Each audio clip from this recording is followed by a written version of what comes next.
I never thought my HOA's illegal bridge across my land would be my ticket to millions, turning their power play into my ultimate victory. What would you do if your neighbor's land grab suddenly became your path to financial freedom? Comment below where you're watching from. I watched in disbelief as strangers in yellow vests took measurements across my creek. My hands shook with anger as I stormed down the hill toward them. This was my land, paid for with 15 years of double shifts and careful saving. The beautiful 3-acre wooded property, with its gentle creek, was why I chose Oakwood Estates, despite the strict HOA rules. I specifically picked this spot because the property maps showed it was private and secluded. "Excuse me, what exactly do you think you're doing on my property?" I yelled, trying to keep my voice steady. A worker glanced up nervously. "Just following orders, sir. The HOA approved this bridge project last month." "What bridge? Nobody asked me anything about a bridge." My peaceful morning had turned into a nightmare in seconds. "You'll need to talk to Miss Reynolds. We're just doing our job." He pointed toward a woman in a bright red blazer directing others near my property line. Carol Reynolds, the HOA President, stood with her trademark diamond necklace gleaming in the sun, clipboard in hand, issuing commands like a general. She had quite the reputation for getting her way, regardless of who objected. I marched over, property deed in hand. "Carol, there must be some misunderstanding. You can't build anything here without my permission." She barely looked up from her clipboard. "Oh, Mike, the board voted unanimously last month. This connecting bridge will improve community access to the park and raise everyone's property values. The notice was in the newsletter." "I never received any notice.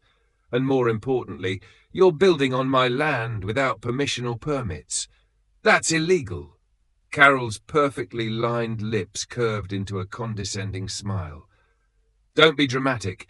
It's just a small footbridge that benefits everyone. Why would you stand in the way of community improvement? Besides, the creek area falls under our easement rights. For you, a free like is easy. But for me, it is the greatest support and encouragement. For this video, can you give me 1 like and 1 subscription? Thank you very much." "No, it absolutely does not. I have the survey right here." I pulled out my property documents, but Carol waved them away without looking. "We've already allocated the funds. Construction starts tomorrow morning. I'm sure once it's finished, you'll see how lovely it is." My blood boiled as I watched her strut away. 3 nearby neighbors quickly turned their heads when I looked in their direction. They'd been watching the whole confrontation. That evening, I called my friend Sarah, a real estate attorney. "They can't just build on your property," she confirmed after reviewing my documents. "Your deed is clear. You own the land to the north edge of the creek. I'll draft a cease and desist letter immediately." Despite the letter Sarah delivered the next morning, construction equipment appeared before dawn. I photographed everything. The excavator, digging into my protected wetland area, workers hammering posts into my creek bed, and Carol supervising it all with a smug expression. When I approached the crew with my cease and desist letter, they looked uncomfortable but continued working. "We're just following orders," the foreman repeated, not meeting my eyes. By week's end, concrete footings had been poured on both sides of my creek. Each day, more neighbors wandered over to watch the progress, some giving me cold stares as if I was the villain for objecting. I filed a formal complaint with the county zoning office, but the next day found my mailbox stuffed with angry notes from neighbors. "Stop blocking progress," one read. "Think about others for once," said another. Carol orchestrated a whisper campaign against me at the grocery store. Families who once chatted with me now hurried past. Parents at the community pool gathered their children when I approached. Someone even spray-painted "selfish" on my mailbox. "They're trying to isolate you," Sarah warned. "It's a pressure tactic. Don't engage directly. Document everything." I installed security cameras around my property, capturing footage of Carol leading small tours of neighbours along my creek bank, pointing at the half-built bridge with pride. The bridge will connect our community like never before, I overheard her telling them. Imagine walking straight through to the park without that long detour, if only some people weren't so stubborn about sharing. 2 weeks into construction, I noticed something odd. County surveyor marks appeared overnight, extending well beyond where I thought my property ended. When I checked my deed again, I realized Carol had been working with outdated property maps. I hired my own surveyor, who confirmed my suspicions. Your property line extends 12 feet beyond where they're building. They're actually encroaching more than they realize. Armed with this information, I approached Carol at her home, survey results in hand. The bridge isn't just unauthorized, it's extending much further onto my property than you think. Carol's face tightened. Surveys can be interpreted different ways. The community needs this bridge, and we're building it. Perhaps if you weren't so new here, you'd understand how things work in Oakwood Estates. How things work? You mean ignoring property rights? I kept my voice level despite my anger. The HOA board has already voted. Construction continues tomorrow. Carol slammed her door in my face. That night my phone rang with an unknown number. "Is this the homeowner fighting the Oakwood Bridge project?" a woman asked. "Yes, that's me." "My name is Emily Richardson, County Environmental Inspector. We received your complaint, but there's more you should know. That stream on your property is part of a protected watershed. Any construction requires special permits. They don't have them." I sat up straight, suddenly seeing a new angle. "Can we meet tomorrow?" As the sun dipped below the horizon, I watched workers pouring more concrete near my stream. Little did Carol know, her precious bridge project was about to face obstacles she never anticipated. And I now held information that would turn her power play completely upside down. I woke to the sound of cheering outside my window. Peeking through the blinds, I saw Carol leading a group of neighbours in hard hats, posing for photos beside the half-built bridge. They were passing around a bottle of champagne at 8 a.m. on my property. "Let's toast to community progress." Carol raised her glass, her voice carrying across my yard. "Soon, we'll all enjoy easier access to our beautiful park." My hands trembled as I grabbed my phone to record their trespassing. This wasn't just about a bridge anymore, this was a direct challenge. They were celebrating on my land without permission, drinking alcohol before breakfast like conquering heroes. When I stepped outside, conversations halted mid-sentence. 20 pairs of eyes turned toward me.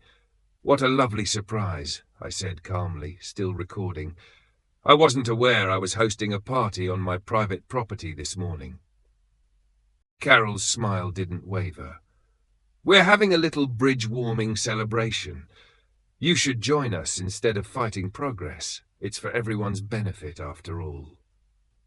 "Everyone except the actual property owner who never gave permission," I replied, counting 6 HOA board members among the group.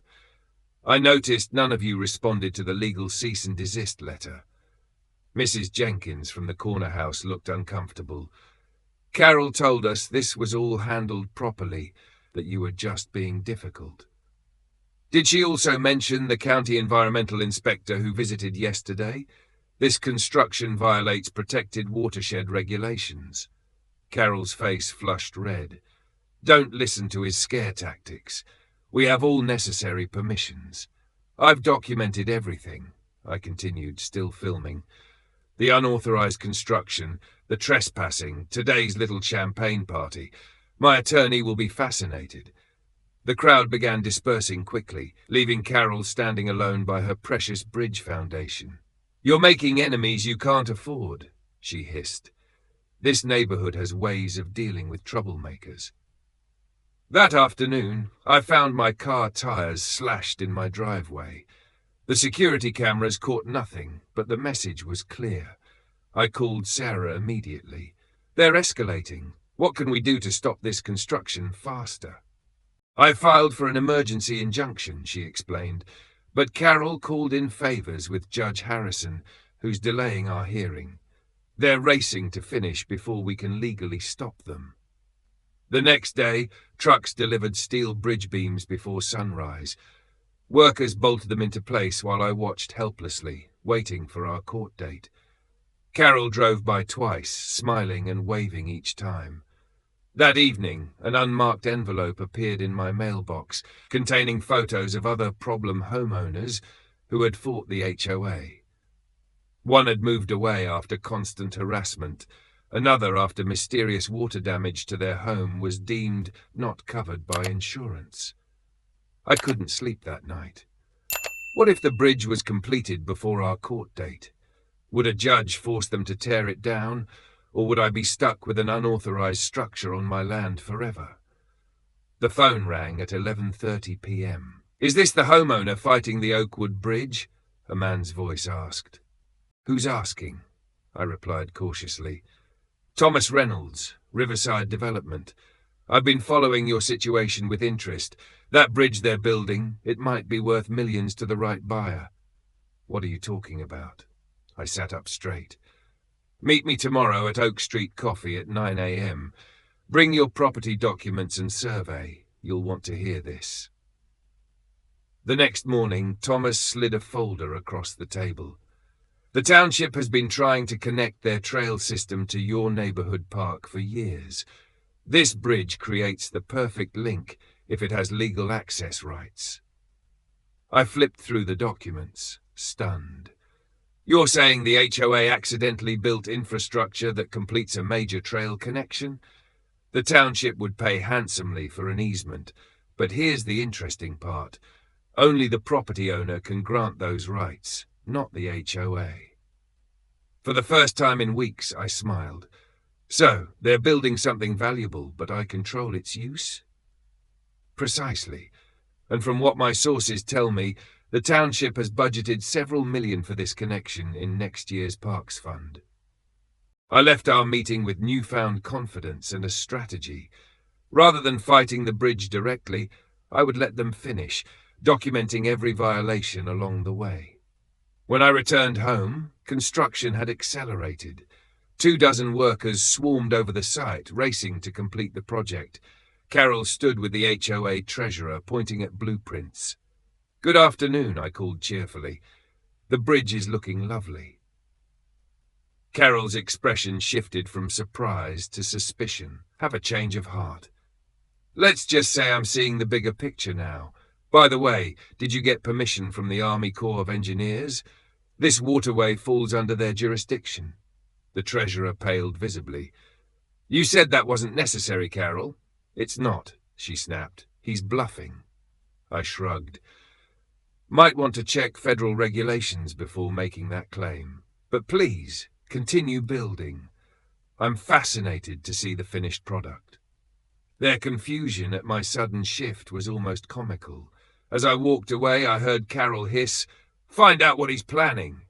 Over the next week, I methodically built my case. Emily from the Environmental Office provided documentation of watershed violations. The county inspector confirmed no structural permits had been filed. I even discovered Carol had misrepresented the project to her own board, claiming she had my written permission. The bridge neared completion as our court date approached. Workers installed lighting, railings, and decorative elements. A sign appeared, "Grand Opening Saturday, connecting our community." Friday night, I received a frantic call from Mrs. Jenkins. "Carol's holding an emergency board meeting. She knows something's wrong, but won't tell us what. She wants us to sign paperwork transferring liability from the HOA to individual board members. What should I do?" "Don't sign anything," I advised, "and you might want to attend tomorrow's grand opening. It should be quite educational." Saturday morning arrived with perfect blue skies. Carol had ordered a ribbon across the bridge entrance and invited local news to cover their community achievement. Neighbors gathered, many looking uncomfortable when they spotted me standing quietly at the edge of the crowd. As Carol stepped forward with giant ceremonial scissors, a black SUV pulled up. Men and women in official jackets emerged. Representatives from the county zoning board, environmental office, and the township manager. Carol froze mid-speech. The scissors hung limply in her hands as the officials approached. "What's happening?" someone whispered near me. I smiled as I stepped forward. "I believe we're about to find out who really holds the power over this bridge and what it's actually worth." The certified letter arrived exactly 3 days after the HOA meeting. Carol wasted no time. The HOA's legal team demanded I stop interfering with community improvements and claimed I had given implied consent by not physically blocking construction workers from entering my property. They threatened countersuits for property value diminishment if I pursued legal action. I photographed the letter and sent it to Sarah, who called me within minutes.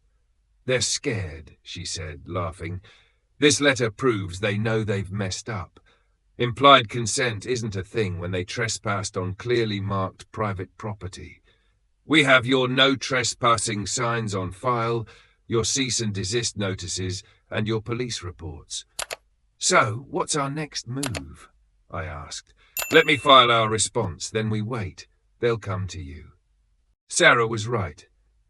That evening, my doorbell rang as I was fixing dinner. Carol stood on my porch, alone for once, her usual confident posture slightly diminished. When I opened the door, I noticed dark circles under her eyes. "May I come in?" she asked, attempting to sound authoritative but not quite succeeding. I stepped aside and led her to my kitchen table, offering coffee, which she declined. "The HOA board has considered your situation," she began, as if doing me a favor. "We understand there's been some confusion about the bridge project." "No confusion on my part," I replied. "You built on my land without permission. That's trespassing and property damage." She flinched, but continued. "We can work something out," she said, her voice taking on a pleading tone I'd never heard before. "The HOA will purchase an easement for a reasonable fee. We've prepared an offer." She slid a folder across the table. Inside was a contract offering $25,000 for permanent easement rights to my property, including the bridge and surrounding access paths.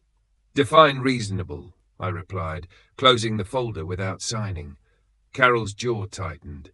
"That's more than fair. The bridge benefits your property too. It increases your land value?" "Funny you should mention land value," I said.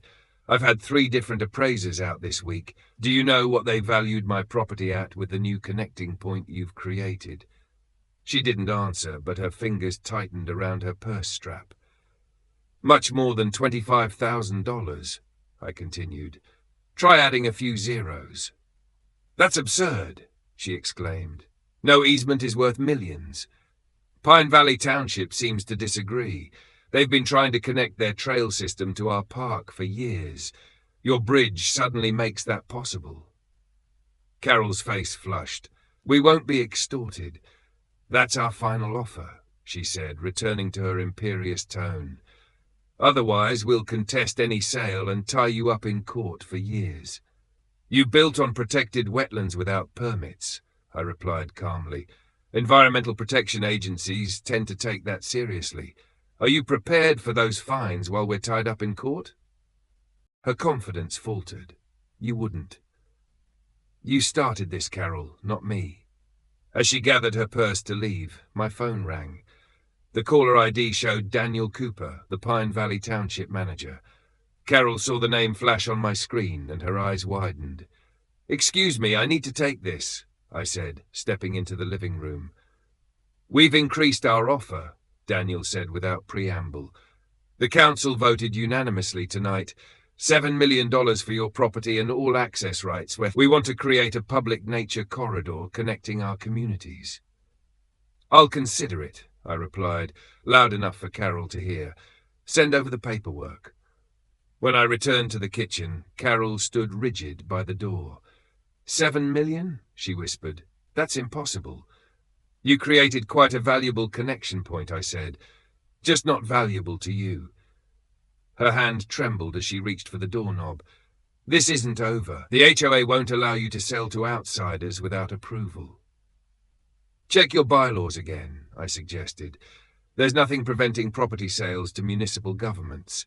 Your own rules, Carol." After she left, I sat at my kitchen table, staring at the HOA's pathetic offer. My phone buzzed with texts from neighbours who'd heard rumours about the township's interest. Some expressed support, others concern about outsiders taking over. Eleanor from 2 doors down sent, "Whatever you decide, some of us understand why. Carol went too far this time." The next morning, flyers appeared on every door in the neighbourhood except mine. "Emergency HOA meeting. Threat to community integrity. All must attend." I smiled as I photographed one. Sarah had warned me this would happen. "They'll try to rally the community against you," she said. "Don't engage. Let them dig their hole deeper." That afternoon, county environmental officials arrived at the bridge site, responding to an anonymous tip. They posted stop work orders and began taking samples and photographs. Construction workers packed up their equipment, looking confused and annoyed. My doorbell rang again as the officials were leaving. A reporter from the local newspaper stood on my porch with a photographer. "Mr. Reynolds gave me your contact information," she explained. "We're doing a story on development disputes and environmental protection. He mentioned your situation might be newsworthy." I invited her in. As we talked, I showed her my documentation: property surveys, no trespassing signs, cease and desist letters, environmental reports about the protected wetlands. "So, the HOA began building without your permission, without permits, on protected land, and now a neighbouring township wants to purchase your property for a public nature corridor," she clarified, taking notes rapidly. "That's correct," I confirmed. "And how has the HOA responded to this development?" "They've offered me $25,000 for what the township values at $7 million, I said, "and threatened legal action if I don't accept." The reporter's eyebrows rose. "May I quote you on that?" "Absolutely." As she was leaving, Carol's car screeched to a halt in front of my house. She jumped out, face contorted with rage. When she spotted the reporter, "What lies are you spreading now?" she shouted, charging up my walkway. The reporter turned, notepad ready. "Mrs. Winters, perfect timing. I'd love to get the HOA's perspective on building the bridge without environmental permits. Our readers are very concerned about wetland protection." Carol froze mid-step, suddenly aware of being on record. "No comment," she muttered, retreating to her car. The news story ran the next day. HOA bridge project halted, environmental concerns and property rights clash. The article detailed the unpermitted construction on protected wetlands and mentioned Pine Valley Township's interest in creating a public nature corridor. By afternoon, my phone wouldn't stop ringing. Neighbours, other developers, environmental groups, and even Carol's husband all wanted to talk. I let everything go to voicemail except one call from the Pine Valley Township Council, confirming they'd scheduled a public meeting to discuss the potential purchase. What Carol didn't know was that I'd already spoken with my attorney about donating part of the land as a conservation easement, which would give me a substantial tax benefit while ensuring the wetlands remained protected forever. The township's plan would preserve the natural beauty while creating public access, exactly what I'd wanted all along. As evening fell, I watched from my window as cars filled the community centre parking lot for Carol's emergency meeting. I wasn't invited, but I didn't need to be there. The newspaper article, the stop work orders, and the township's interest had shifted the power dynamic completely. My phone buzzed with a text from Eleanor. "Carol's losing it. Board members questioning her decisions, some suggesting her removal as president. How soon will you decide about selling?" I smiled and typed back, "Soon. Very soon. Emergency HOA meeting tonight at 7. The notice appeared on every door in the neighbourhood except mine. Luckily, my neighbour Sam texted me a photo of it. I wasn't about to miss this. News of the township's $7 million offer had spread like wildfire. I arrived early and took a seat in the back. The room buzzed with whispers that stopped when I walked in. Parents pulled children closer, as if I were some kind of monster. Carol stormed in 5 minutes late, her designer heels clicking loudly across the floor. Her face was red, her normally perfect hair slightly messy. "This meeting will come to order," she snapped, banging her gavel so hard it echoed. "We face a crisis that threatens our entire community." She pointed at me without looking my way. "This individual is trying to profit from our community bridge. He wants to sell his land to the township for millions while we get nothing." Angry murmurs filled the room. A man I barely knew stood up. "That's not fair. We paid for that bridge." "With money you never had permission to spend," I called out. Several people turned to stare. Carol slammed her gavel again. "You'll wait your turn." I stood up slowly. "Actually, I think it's my turn now, and I've brought some friends." The side door opened, and 5 people in official-looking clothes walked in. I'd spent weeks building these relationships. County Inspector Johnson, Environmental Officer Rivera, Township Planner Davis, Wetland Specialist Wong, and my attorney, Miss Murphy. "Who are these people?" Carol demanded, her voice rising in octave. "The people who actually have authority here," I said, walking to the front of the room. I pulled out my folder of documents and photos. "Let me show everyone what's really been happening." I connected my laptop to the projector. The first image appeared, my original property survey with clear boundary markers. Next came time-stamped photos of the construction beginning without my permission, followed by copies of my cease and desist letters. "This isn't a community bridge," I explained. "It's trespassing, pure and simple." The officials each took turns speaking. Inspector Johnson went first. "No building permits were filed for this structure," he said, holding up papers. "That's a direct violation of county code." Officer Rivera showed maps of the protected wetlands. "This construction has disrupted a delicate ecosystem. The fines start at $10,000 per day from the date construction began." Township Planner Davis explained how the bridge had accidentally created the perfect connection between trail systems. "We've been trying to create this nature corridor for years. It would increase property values throughout the entire area by approximately 30%. With each speaker, Carol's face grew paler. The board members looked stricken. My neighbors' expressions changed from anger to confusion to horror as they realized what their HOA had done. "You can't do this," Carol finally sputtered. "We voted. We have meeting minutes." My attorney stepped forward. "Voting to trespass doesn't make it legal, Miss Winters." I took the microphone again. "I have 2 offers on the table. The township wants to buy my land for $7 million to create a nature preserve that will benefit everyone. Or I can accept the HOA's insultingly low offer and leave you all responsible for the environmental fines and legal penalties." Carol's husband, Jack, who rarely spoke at meetings, suddenly stood up. "How much are these fines exactly?" Officer Rivera consulted her notes.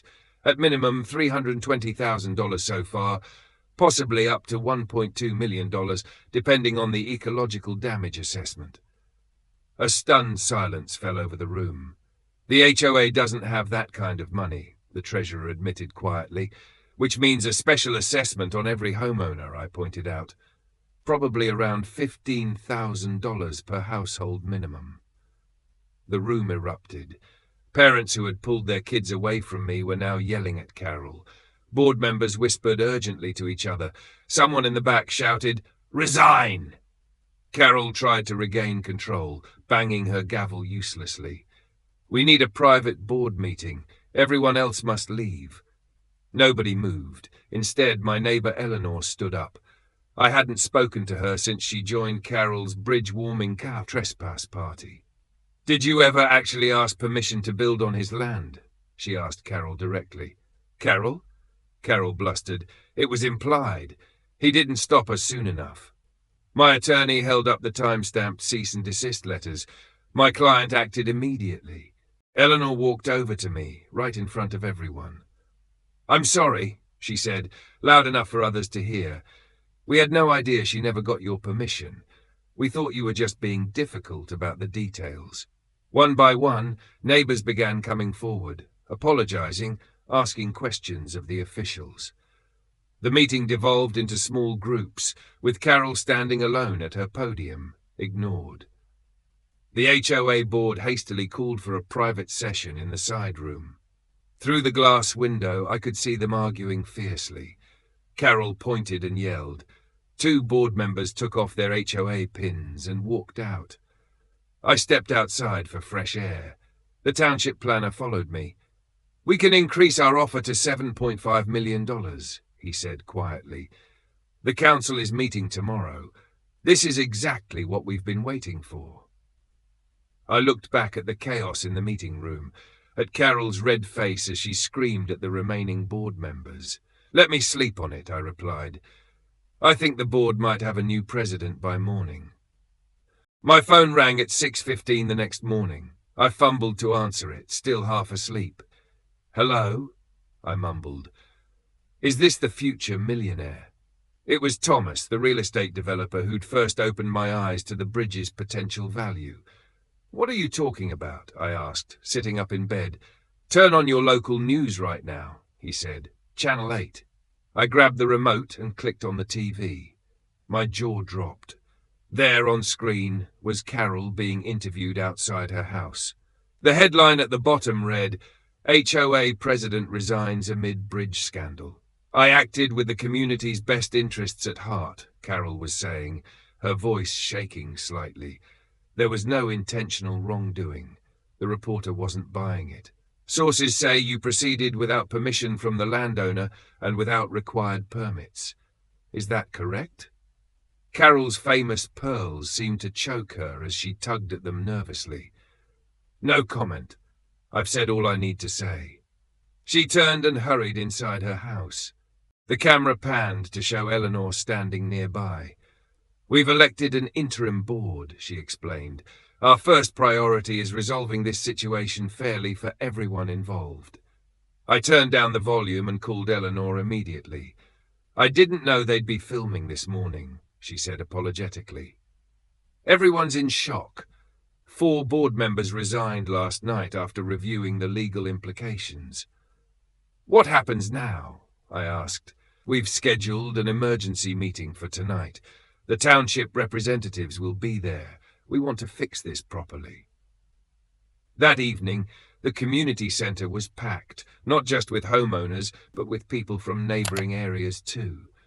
Township officials sat at a special table near the front. Camera crews from 2 local stations set up in the corners. The new interim HOA president, Ted from down the street, opened the meeting. "We're here to right a wrong and find the best path forward for everyone." Township Manager Cooper presented their official plan. My property would become the centerpiece of a 120-acre nature preserve connecting 3 communities. The illegal bridge would be removed and replaced with a properly engineered structure slightly downstream. The township's final offer, $7.8 million. "This is a win for everyone," Cooper explained. "Property values near nature preserves typically increase 20 to 30%. The trails will be maintained by the township, not the HOA, saving on dues, and the environmental violations will be addressed as part of the project." A hand shot up from the back. It was Carol's husband, Jack. "What about the fines? Will homeowners still have to pay?" Cooper looked to Environmental Officer Rivera, who stepped forward. "If the remediation plan is approved, we're willing to waive the financial penalties. But the HOA must acknowledge the violations and agree to the restoration plan." Ted looked at the other board members, who nodded. "We agree, and we have a proposal of our own." He unveiled a document titled Willow Creek Estates Governance Reform. The plan included hiring a professional management company instead of relying on volunteer homeowners, creating a transparent approval process for all projects, and instituting term limits for board positions. "We never want something like this to happen again," Ted said firmly. A small commotion at the door drew everyone's attention. Carol had arrived, looking smaller somehow, without her usual confidence. She took a seat in the very back row, alone. I was called to the front to speak. Standing before my neighbors, people who had whispered about me, left nasty notes, and treated me like a villain, I felt strangely calm. "I bought my land for peace and privacy," I began. "I never wanted to be at the center of a neighborhood fight. But when my property rights were violated, I had to stand up for myself." I looked directly at where Carol sat. This was never about money. It was about respect and following the rules we all agreed to when we moved here. The room was silent. I continued, "I accept the township's offer with one condition. 10% of the sale, that's $780,000, will go into a trust for maintaining the nature trails and educational programs about wetland preservation." The crowd broke into applause. Even Carol gave a tiny nod. 3 weeks later, I signed the final papers. My 3 acres, along with the infamous bridge, now belonged to the township. My bank account showed a balance I'd never dreamed possible, $7.2 million after my donation to the Conservation Trust. On my final day in Oakwood Estates, I supervised the movers loading the last of my furniture. A small group gathered on the sidewalk, Eleanor, Ted, and several other neighbors. "We brought you something," Eleanor said, handing me a large envelope. Inside was a framed copy of the new sign for the nature preserve. "Willow Creek Nature Corridor, where community and conservation meet." Below that, in smaller letters, "Established 2025, made possible by a generous donation from your name." My name was on a public park sign. I blinked back unexpected tears. "We're naming the main trail after you too," Ted added. "It seems fitting." As we talked, a black SUV pulled up. Carol stepped out, looking uncomfortable but determined. She walked straight to me. "I came to say goodbye," she said stiffly. "Goodbye, Carol," I replied. She hesitated, then added, "And to say I was wrong. I should have asked permission. I should have followed the rules." It wasn't quite an apology, but from Carol it was monumental. "We all make mistakes," I said. "The important thing is learning from them." She nodded once, then walked back to her car without another word. After the movers left, I took one final walk down to the stream. The township's engineers had already begun work removing the illegal bridge. Soon a proper one would stand in its place, with educational signs about wetland ecosystems. I thought about how differently this could have ended, with lawsuits dragging on for years, neighbors permanently divided, and no one winning except the lawyers. Instead, a mistake had transformed into something beautiful. My quiet property would now be enjoyed by thousands of people. The neighborhood had better governance, and I had financial freedom I never expected. As I walked back to my car, keys in hand for the last time, I passed Carol's house. She was in her garden, planting flowers, her ever-present pearls catching the sunlight. Our eyes met briefly. She didn't smile, but she didn't glare either. Progress.